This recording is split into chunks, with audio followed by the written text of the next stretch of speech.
दोस्तों नमस्कार और आप देख रहे हैं विस्तार भारत। विस्तार भारत में आपका स्वागत है। हमारे साथ हैं बनारस के व्यापार मंडल अध्यक्ष अजीत सिंह बग्गा और हम बात करेंगे ओम प्रकाश राजभर को लेकर। ओम प्रकाश राजभर लगातार उपचुनाव को लेकर विभिन्न विधानसभा में जाकर प्रचार प्रसार भी तेज कर दिए हैं और इस तरीके से ओम प्रकाश राजभर तीखे तेवर के लिए भी जाने जाते हैं। ओम प्रकाश राजभर को लेकर क्या कहेंगे, क्योंकि आप एक व्यापारियों के नेता हैं? ओम प्रकाश राजभर जी बहुत ही सुलझे और मजबूत और तेज तरार नेता हैं।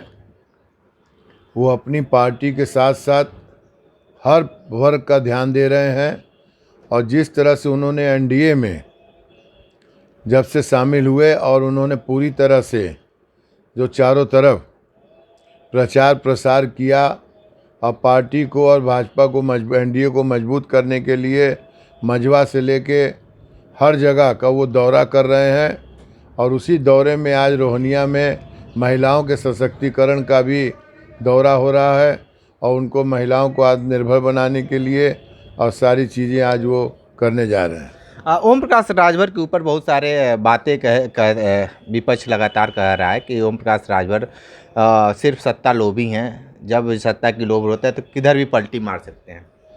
देखिए, ऐसा लगता नहीं कि ओम प्रकाश राजभर इस तरह के हैं। अगर वो ऐसा होते तो उन्होंने सत्ता को कई बार ठोकर मार दी और वो सत्ता के लोभी न रहे हैं न रहेंगे। उनका जो तेवर रहा है वो तेवर रहा है। वो ज़मीन के नेता हैं, हर लोगों के लिए मदद करते हैं। अभी देखिए एक गोली चली थी, उसके लिए खुद आए पता लेने।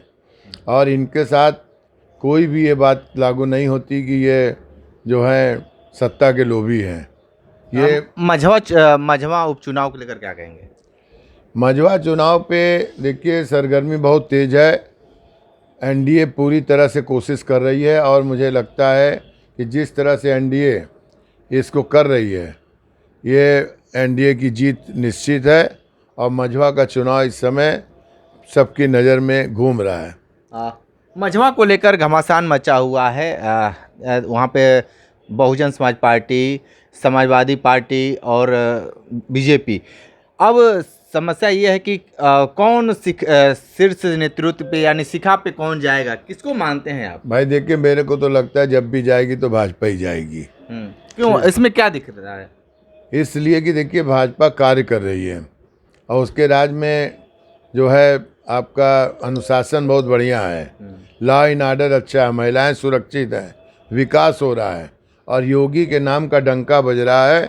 इसलिए मेरे को लगता है कि जब भी कोई बात होगी तो योगी जी के हिसाब से भाजपा की ही जीत होगी। ओम प्रकाश राजभर को लेकर क्या कहेंगे? लगातार जिस तरीके से जब से मंत्री बनने के बाद अपना चुनाव प्रसार और पार्टी को विस्तार करने में जुट गए हैं।